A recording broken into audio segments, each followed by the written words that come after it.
Yuk, mari kita bahas tentang keputihan. Dari data WHO, setiap tahun didapatkan 5% remaja menderita penyakit menular seksual dengan gejala keputihan.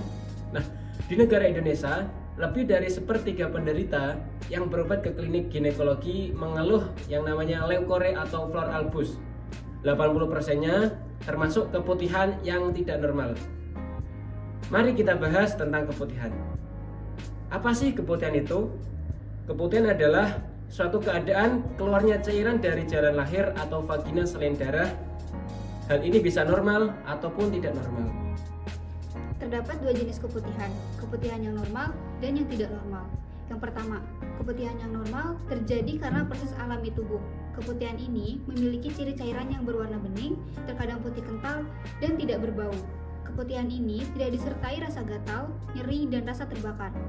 Yang kedua, keputihan tidak normal, memiliki tanda seperti bengkak dan kemerahan. Keputihan ini memiliki ciri cairan yang relatif banyak, terus-menerus, serta terdapat perubahan warna, seperti kuning, hijau, dan abu-abu, dan dapat menyerupai susu atau yogurt. Biasanya, pasien akan mengeluhkan rasa gatal, panas, dan nyeri, serta juga disertai bau yang amis dan apek. Ada beberapa penyebab keputihan yang normal. Yang pertama, bayi baru lahir yang berusia 0-10 hari. Hal ini terjadi pengaruh estrogen dari ibu ke janin. Yang kedua, saat pertama kali haid. Hal ini karena pengaruh estrogen dan akan hilang dengan sendirinya. Yang ketiga, rangsangan seksual sebelum dan saat koitus. Ini normal sebagaimana fungsi cairan tersebut untuk melumasi vagina. Yang keempat, saat ovulasi. Hal ini normal karena cairan kelenjar uteri menjadi lebih encer. Yang kelima, saat hamil dan kondisi di mana mood atau perasaan hati yang berubah. Stres pun juga dapat mempengaruhi kondisi ini. Dan yang terakhir, penggunaan alat kontrasepsi hormonal seperti pil, suntik, dan juga implan. Selanjutnya, ada beberapa penyebab keputihan yang tidak normal dapat terjadi pada saat yang pertama, penggunaan pakaian dalam yang ketat dan berbahan nilon. Yang kedua, cara membersihkan alat kelamin yang salah. Yang ketiga, penggunaan sabun dan pewangi vagina. Yang keempat, penggunaan panty liner di luar siklus menstruasi.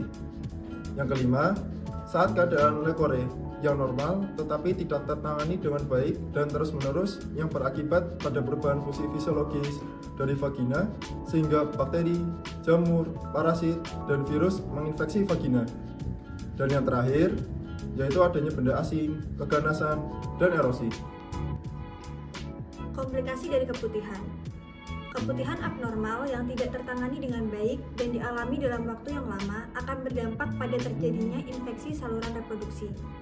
Infeksi saluran reproduksi akan mengakibatkan infertilitas atau susah hamil.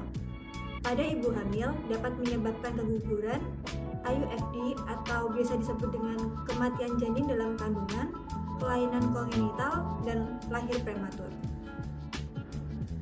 Cara pencegahan keputihan. Yang pertama, menjaga kebersihan alat kelamin dengan cara membersihkan alat kelamin dari arah depan ke belakang. Yang kedua, menjaga kebersihan pakaian dalam. Yang ketiga, tidak bertukar handuk dan pakaian dalam. Yang keempat, menjaga kelembapan kemaluan. Yang kelima, tidak menggunakan celana ketat dan tebal. Yang keenam, tidak berlebihan menggunakan antiseptik saat membersihkan kemaluan atau vagina. Yang ketujuh, mencuci tangan sebelum mencuci alat kelamin. Yang kedelapan, sering mengganti pembalut pada saat menstruasi. Dan yang kesembilan yaitu manajemen pengelolaan stres yang baik. Tetap sehat dan selalu produktif.